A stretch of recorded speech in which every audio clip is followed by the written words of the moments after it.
Simago ou incorporés dans la liste Simago.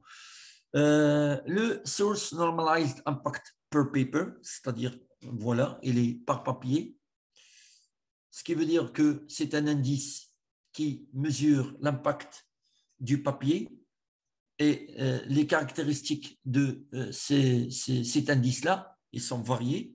Nous allons voir dans la démonstration une petite partie là des calculs et des formules de ces indices, y compris le H-index qui est calculé sur un espace de 2 à 3 ans suivant une formule bien spécifique. Là, je vous donne un exemple sur le Site Score Matrix d'Elsevier et on voit qu'il est sur plus de 10 ans de mesure avec 30 Open Access Titles, c'est-à-dire revues. Et là, on voit le graphe depuis 2011 jusqu'à 2020 parce que ce sont des statistiques de 2020 et on voit que parmi l'ensemble des publications, et nous savons tous que la base de données Scopus contient des milliers, voire des millions de publications, il y a 4369 titres qui cartonnent, qui sont au hit parade des publications, si on peut dire aussi ça, parce que cette notion de hit parade, elle a été aussi introduite à la recherche scientifique pour primer et pour gratifier les articles et les publications qui restent au top, bien sûr, du classement du Site Score. On voit ici les top newcomers, ici Chronic Stress, avec un Site Score en 2020 de 10.4 et International Journal of Strategic Health, ou bien, c'est pas Gender Studies, avec 5.8 comme indice de Site Score. Bien sûr, il y a plus de 13 000 titres qui n'ont pas de Site Score, bien sûr, qui n'ont pas d'impact factor, c'est-à-dire des journaux qui n'ont pas d'impact factor. Et là, on voit que la mesure elle s'étend aussi à ces journaux-là. Comment on mesure les journaux qui ont un impact facteur qui est élevé? Il y a d'autres qui n'ont pas d'impact facteur. Là, on a plus de 25 990 titres actifs, c'est-à-dire qu'il est consultable toujours, sur 330 disciplines, linguistique, sociologie, sciences politiques, cultural studies et autres, avec plus de 27 titres qui est cité dans 100% des documents. Et on voit qu'il y a 4539 top, c'est-à-dire 10% des titres dans les disciplines de sciences de santé, sciences de vie, sciences physiques et les sciences sociales. On voit déjà les sciences sociales qui cartonnent aussi. Avant qu'on arrive à la section, bien sûr, questions et réponses, et là, il y a une partie dans la section à laquelle je vais répondre à certaines de vos questions et réponses, et Madame Touria Slimani, qu'on aura le plaisir d'accueillir parmi nous dans ce webinaire pour répondre à l'accès à distance aux bases de données Elsevier et d'autres services qu'offre la CNRST. Mais avant de passer à cette section de questions-réponses, permettez-moi qu'on passe à une petite démonstration pour voir ces indices sur des articles, sur des revues. Et là, je pars à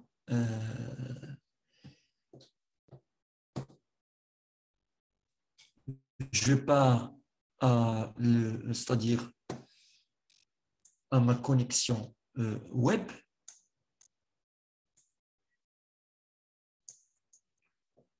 Voilà.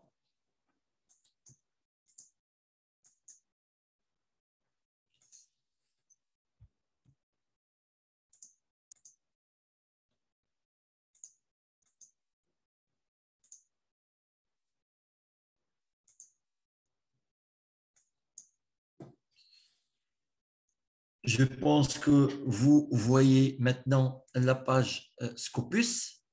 Si vous la voyez avec moi, bien sûr, oui, oui, merci, merci. Oui, oui, merci beaucoup, merci. Je sais que vous êtes nombreux à nous suivre et là, nous sommes très heureux et très fiers de, bien sûr, d'être avec vous, de vous accompagner dans votre recherche. Merci beaucoup. Ce n'est pas la peine d'écrire les adresses email puisque c'est automatique. Vous êtes connecté, donc la génération de votre certificat se fera automatiquement. Là, bien sûr, cette page cette page d'accueil Scopus, là, c'est mon profil. Je vous invite à créer votre profil. Ça, c'est mon adresse institutionnelle. Ça, c'est mon institution, Université Mohamed V.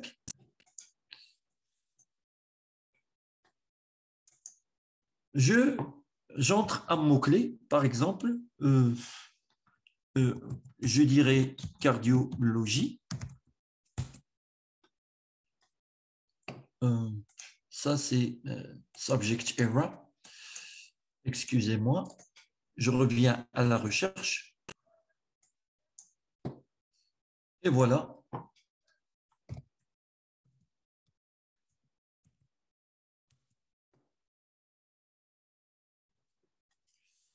Je trouve, pour le terme cardiologie, il y a 1490 documents.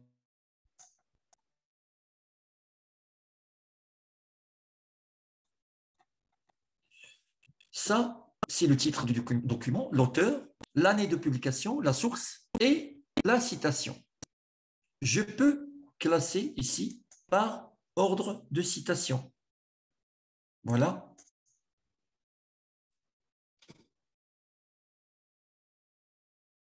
Et je vois que, par exemple, cet article-là, il est là. On va partir vers un article qui est, voilà. Pour cet article-là, Daytime Variation of Preparative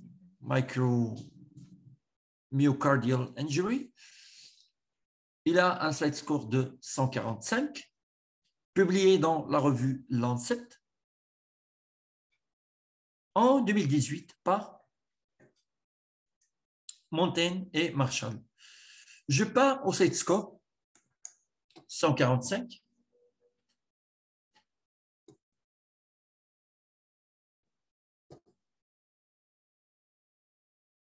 Voilà.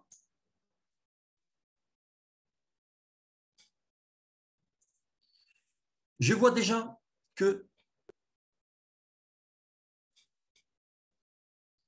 c'est un article, bien sûr, publié dans la revue Lancet, volume 391, numéro 10115, la page 59 à 69, le 6-12 janvier 2018. Voici les auteurs. On peut écrire à l'auteur ou voir sa biographie.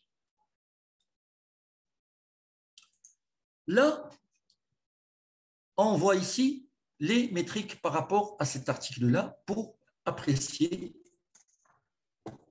bien sûr, sa puissance académique. Le scopus métrique, c'est 145 fois percentile cité dans Scopus.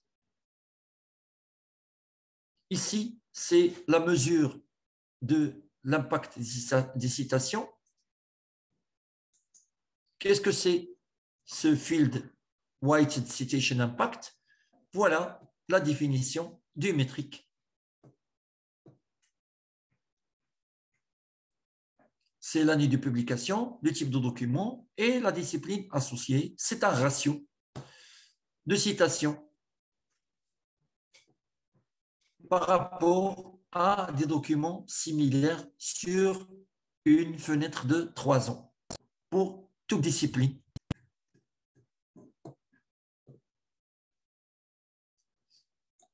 On revient, bien sûr, aux autres. Ici, il a été vu 5 fois.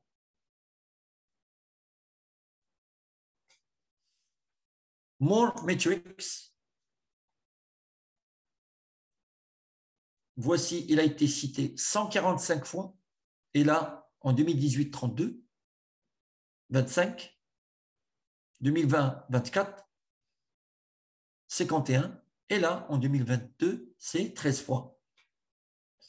Ici, c'est toutes les citations, mais on peut exclure, on peut voir, on peut exclure les self-citations, c'est-à-dire les citations que l'auteur s'est attribué lui-même, c'est-à-dire qu'il a pris sa recherche et s'est cité, s'auto-cité. Il n'y a pas grand changement, il n'a pas procédé à son auto-citation. Et on peut exclure aussi les citations des livres. Il n'a pas utilisé, on va voir, il n'a pas utilisé des livres, voyons voir pour un petit peu actualiser. Donc, il garde toujours, il a utilisé, c'est-à-dire il a utilisé 145 fois les citations d'articles. On peut remonter dans le temps, dire, on va voir depuis 2000 jusqu'à maintenant.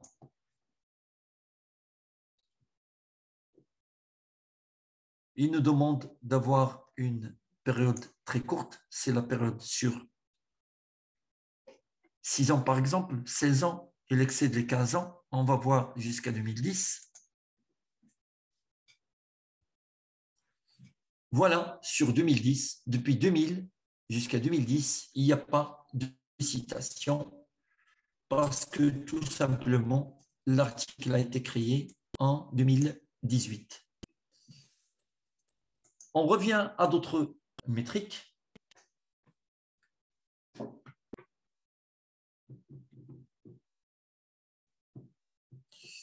Pour voir, bien sûr,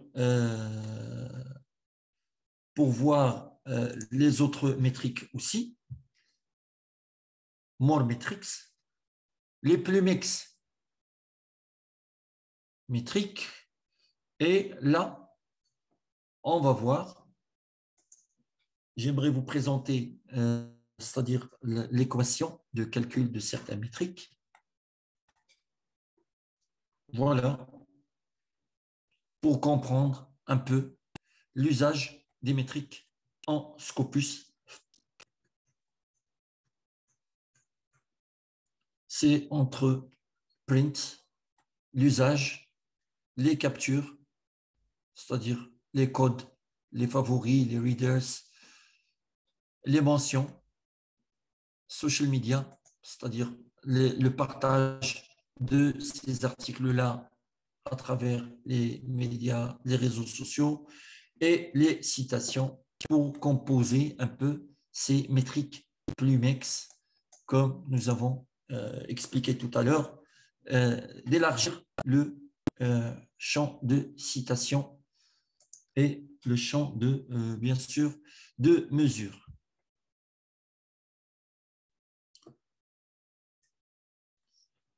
Ici, on détaille l'usage ou bien la citation de cet article-là et on voit qu'il a été utilisé dans des références croisées, dans la base de données UNESCO, en usage, en capture. Il a été partagé et liké en social media, c'est-à-dire aux réseaux sociaux, 383 fois, et en Twitter, 482 fois, avec des mentions sur blog indépendant, 5, et dans les sites de news, 18 fois. Je vous encourage bien sûr à vous connecter et exploiter et bien sûr prendre en considération que les métriques, ils sont très, très importants pour votre recherche scientifique et académique. Et là, bien sûr, nous arrivons à la section questions et réponses.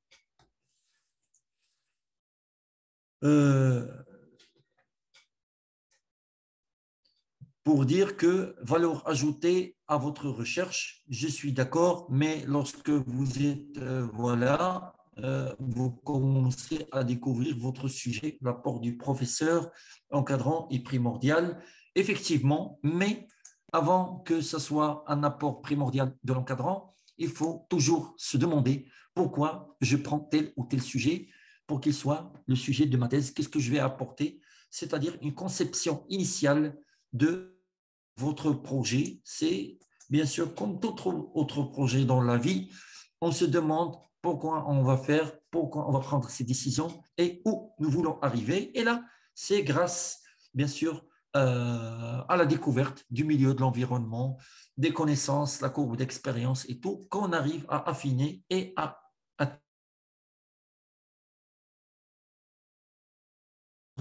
notre objectif. Et là, en réalité,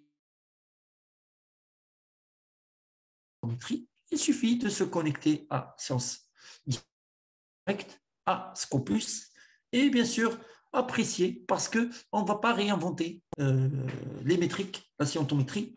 Ce sont des choses que les bases de données, bien sûr, utilisent pour mesurer l'impact des articles, la pertinence, leur authenticité et leur puissance et leur importance au domaine de recherche.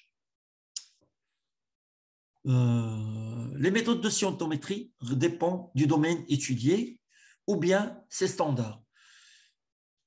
Comme nous avons expliqué tout à l'heure, c'est l'usage de méthodes statistiques, mathématiques pour mesurer l'impact de la recherche. C'est-à-dire, ce sont des méthodes standards, mais généralisées à des disciplines différentes.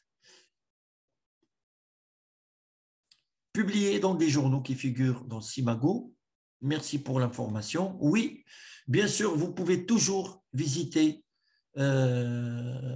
elsevier.com, Scopus et Sciences Directes. Et aussi, vous devez, en tant que chercheur, visiter le site du Centre national de recherche scientifique et technique pour le Maroc et pour d'autres pays, des centres de recherche nationale, bien sûr, de recherche et technique, pour pouvoir suivre les orientations, avoir les mises à jour sur les instructions par rapport à la recherche, à la publication, aux listes des journaux et bien sûr un encadrement comme cet encadrement de ce matin-là qui est publié sur le site de du CNRST et de l'EMIST, vous permettant d'assister et d'avoir, c'est-à-dire des connaissances et des informations.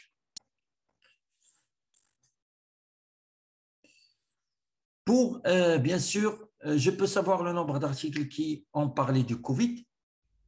Bien sûr, vous pouvez mettre Covid-19 dans la case de recherche, mais vous aurez 10 000, 20 000, centaines de milliers d'articles qui parlent de Covid-19. Il faut toujours ajouter les opérateurs booléens, c'est-à-dire ou, or, with, within, pour pouvoir affiner la recherche en ajoutant un deuxième mot-clé pour avoir plus de précision.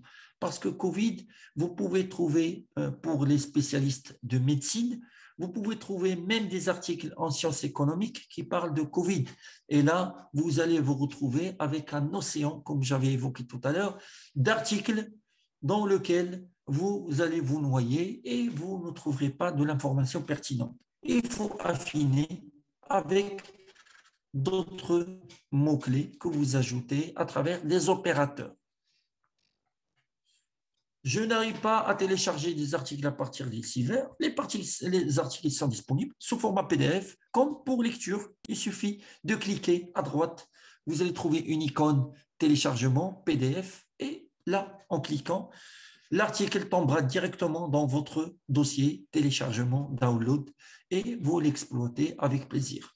Comment utiliser Simago? On n'utilise pas Simago, mais on le consulte pour voir, bien sûr, pour voir la liste des revues, les revues les plus citées jusqu'aux revues moins citées. Ces métriques sont utilisées par le jury de la soutenance pour évaluer.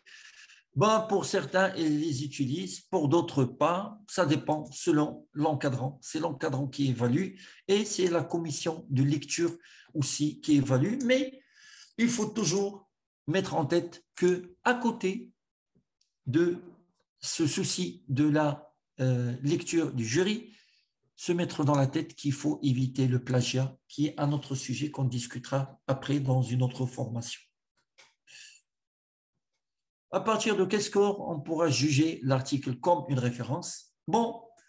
Si vous arrivez à avoir au moins une citation, c'est déjà pas mal, parce que le monde de la recherche scientifique, c'est un monde qui est très, très vaste. C'est un univers et pas une... C'est-à-dire, voilà. Pour les compatibilités, impact factor de Q1 à Q4. Et voilà comment télécharger gratuitement certains articles. Il faut tout simplement y cliquer dessus. Je pense que j'arrive au temps qui m'est accordé.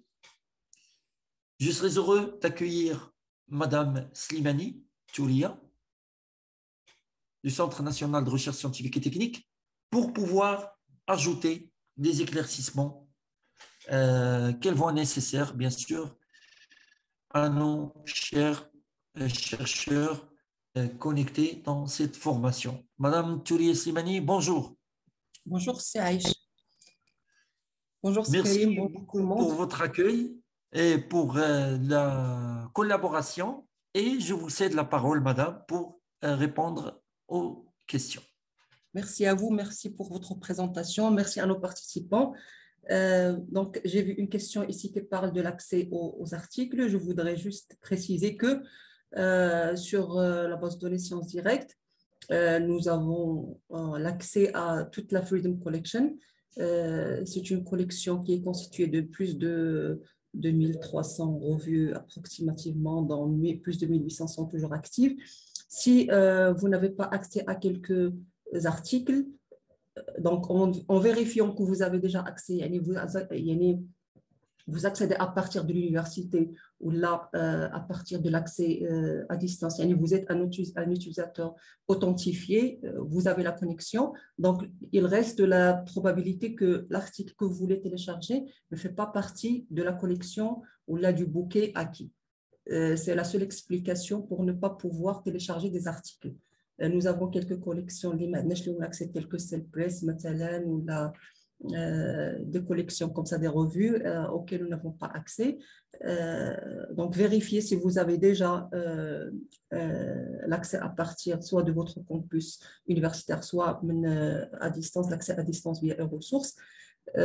Si cette condition est vérifiée et vous n'avez pas toujours accès, ça veut dire que l'article que vous essayez de télécharger n'est pas acquis, n'a pas un abonnement lié. Donc, c'est ça. J'ai voyé pour beaucoup de questions sur les attestations. Il y a des attestations qui sont prévues, bien sûr. Ils vous seront envoyés après la formation, bien sûr, par l'équipe Elsevier. Madame Slimani, permettez-moi, excusez-moi pour l'interruption. Je pense que vous avez fourni un grand effort en collaboration avec les présidences des universités du Maroc, à ce que vous avez progressé direct, c'est-à-dire aux ressources CNRST, parce que les étudiants, les chercheurs de l'université Mohamed V, ils ont reçu dans leur boîte email des liens d'accès direct de leur boîte email institutionnelle. Je pense pour les autres, pour la partie pour ce qui concerne l'accès institutionnel. Merci. Donc, merci à vous. C'est notre mission كنشريو كاع هاد les ressources pour être utilisées en fin de compte. Donc, on essaie d'en faire la communication nécessaire auprès des universités et en utilisant tous les moyens de communication qu'on a sur notre site www.imis.ma, sur notre page Facebook. Donc, je reviendrai juste sur la question des accès. Je pense que maintenant, la plupart de vous ont des emails institutionnels fournis par vos universités et la plupart ont déjà des comptes d'accès à distance. Donc, c'est l'alternative qui remplace l'accès aux ressources à partir de vos universités. Donc, tous les doctorants, les chercheurs affiliés aux universités, ils peuvent accéder aux ressources, comme j'ai dit, soit à partir de leur campus universitaire, soit à distance en utilisant la solution d'accès à distance ressources.imis.ma à condition d'avoir un compte. Les comptes sont créés pour certaines universités à leur niveau. يعني كاين الجامعات اللي كتكلف هي بلا création des comptes d'accès à distance للطلبه ديالها الباحثين والاساتذه. كاين جامعات اللي باقي ما كيديروش هذه العمليه دونك كيصيفطوا لنا une liste تاع les doctorants les chercheurs ديالهم avec l'email institutionnel يعني l'email que l'université كتصيفطوا اللي كتعطيها لكم هذاك l'email on se base sur lui pour vous créer le compte d'accès à distance ou donc je pense بان la solution elle est largement utilisée. J'espère qu'elle vous aide à accéder à l'IST ou à toutes les ressources auxquelles vous avez accès autres que les sources d'Elsevier. Je vous remercie. Merci beaucoup, Madame Touria Slimani. Vous êtes bien responsable de l'IMIST? Je suis responsable du service mutualisation des ressources électroniques. Merci beaucoup, Madame Touria Slimani.